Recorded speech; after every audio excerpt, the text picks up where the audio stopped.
Hey there everyone, we got more SAT math practice right now with no calculator. We're going to be working a few multiple choice problems, then a few bonus free response problems at the end. So I highly encourage you to work the problems as we go and compare your answers to mine, and we'll see how we do. Okay, first problem here, let me get my pen. In the system of equations above, k is a constant value and x are variables. For what value of k will the system of equations have no solution? So first thing I'm going to do is I'm going to get rid of the constant in front of y for each equation here. So I'm going to rewrite this as 3y equals kx minus 4. I'm going to rewrite this one as 5y equals 4x minus 7. Then I'm just going to divide this whole top equation by 3 and my whole bottom equation by 3, or by 5, I mean. So we're going to have y equals k over 3x minus 4/3.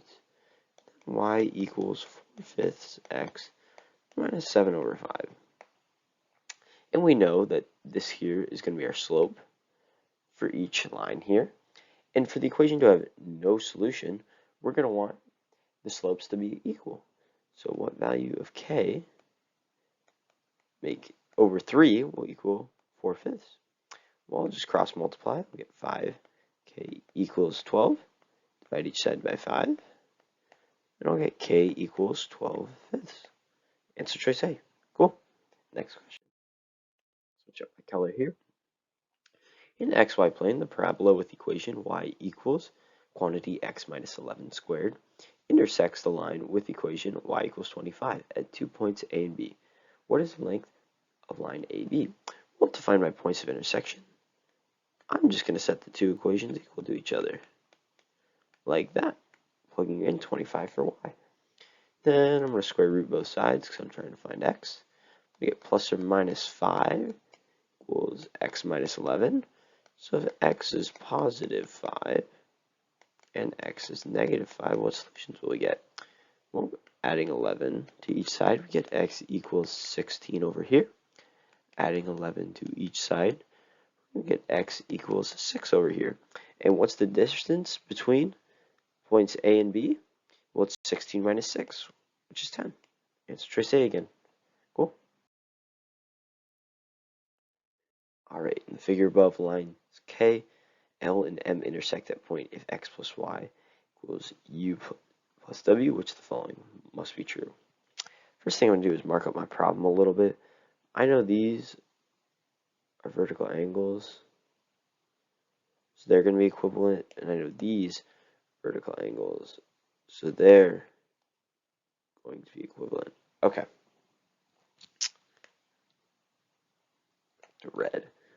If x plus y equals u plus w, which of the following must be true? Okay. Well, x equals z.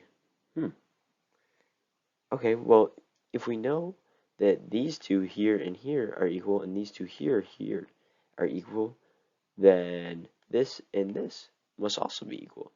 So that one's good. Y equals w?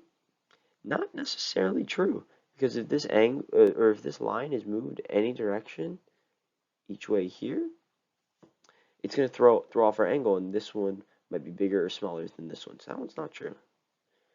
Z equals t.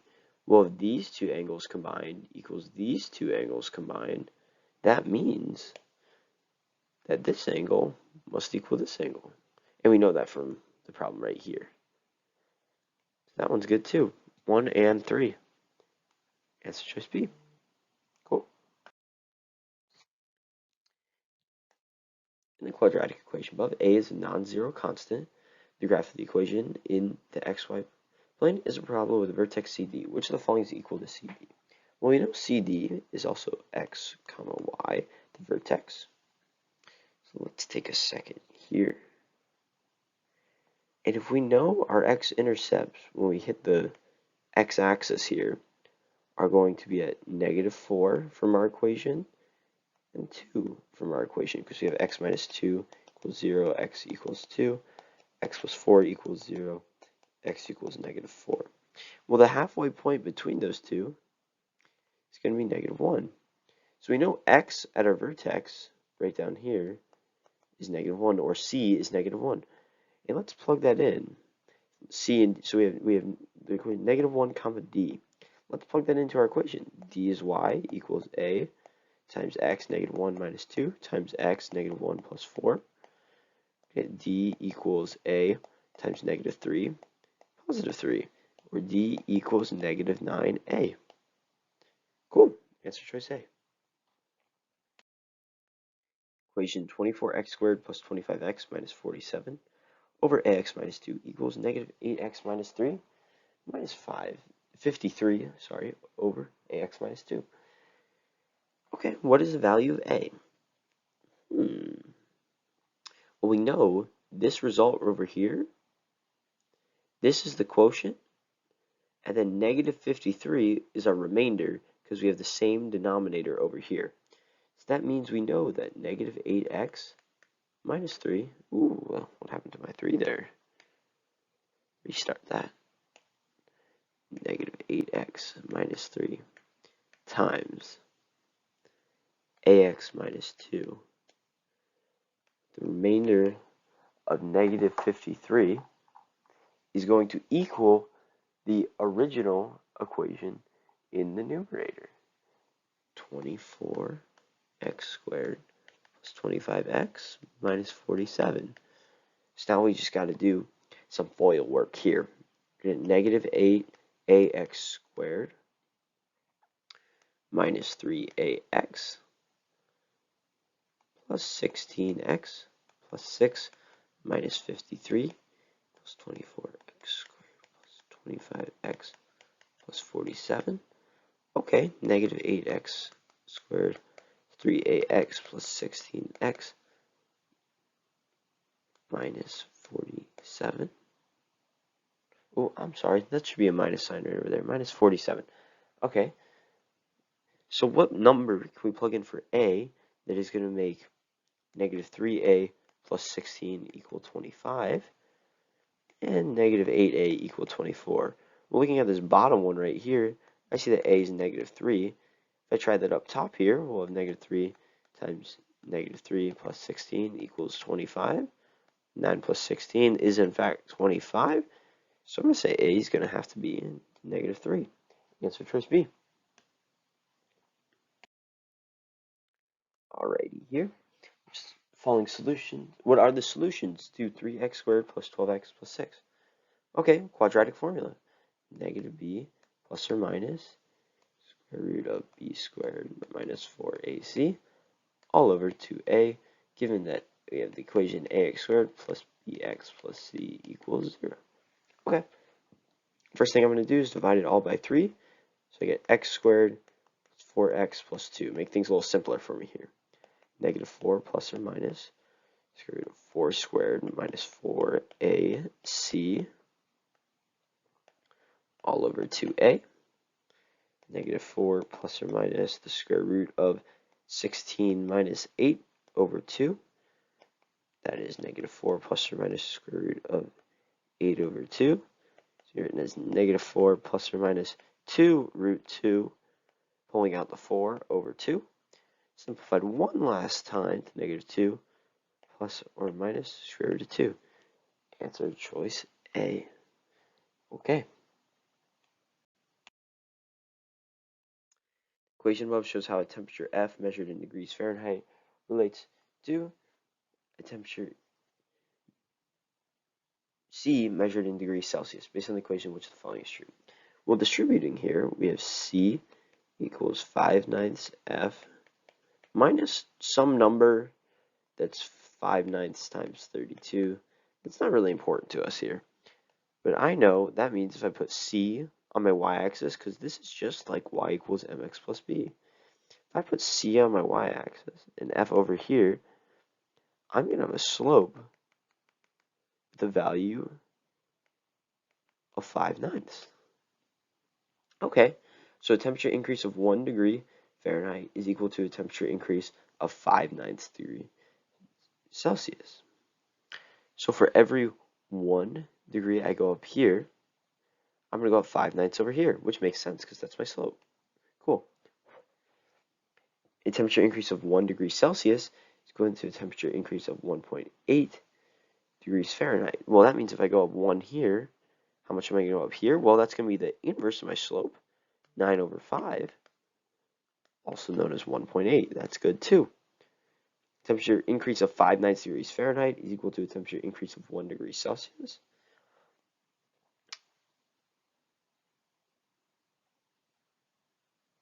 That's not necessarily true. If I go up 5/9 here, I'm not going to be going up precisely 1 here. So no, that's not true. And you're always confused. You could just plug in values straight into your equation right up here and see how it impacts your Fahrenheit. But for now, we're going with answer choice D, and we're going to keep moving on. All right, free response questions. Here we go. Two isosceles triangles are shown above.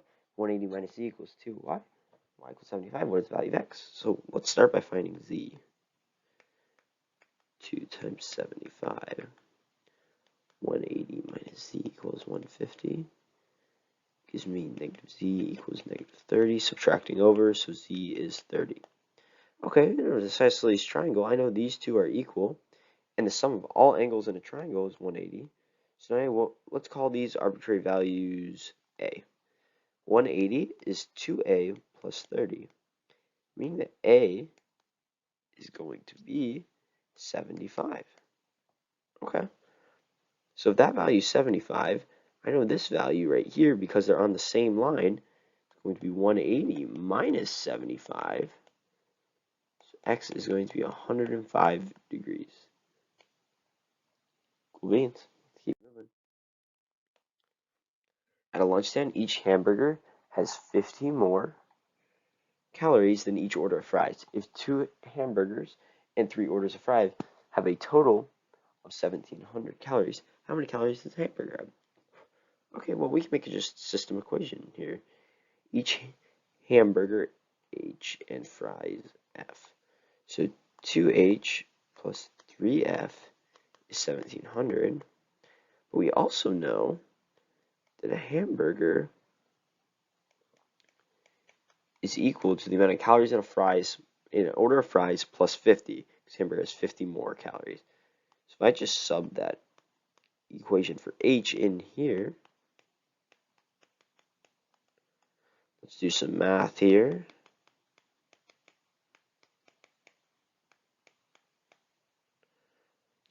I get 5F equals 1,600. And you can do write out your division here if you have to and do log division, but I'm going to tell you right now that F is equal to 320, meaning if we plug that in right up there, H equals 320 plus 50, our hamburger is going to have 370 calories in it. Cool. Triangle ABC, the measure of angle B is 90 degrees. Okay, let's draw this right now. B, A, C. Ooh, that's a very poor A. There we go. That's 90-degree angle. BC, 16. AC, 20. DEF, let me switch my colors up here. DEF are respective to ABC. DEF. They're similar, so they're going to have the same angle. And each side of triangle DEF is 1/3 the corresponding side. Triangle AB, the value of sine F. Okay, and remember sine opposite over hypotenuse. So 20 is 1/3 like the corresponding side. Triangle ABC. Well, we know this is just a ratio here, and in our ratio, we know that because they're similar and they have the same angles, that the ratio of BC over AC, because this is the same, we're really looking for sine of C too, equals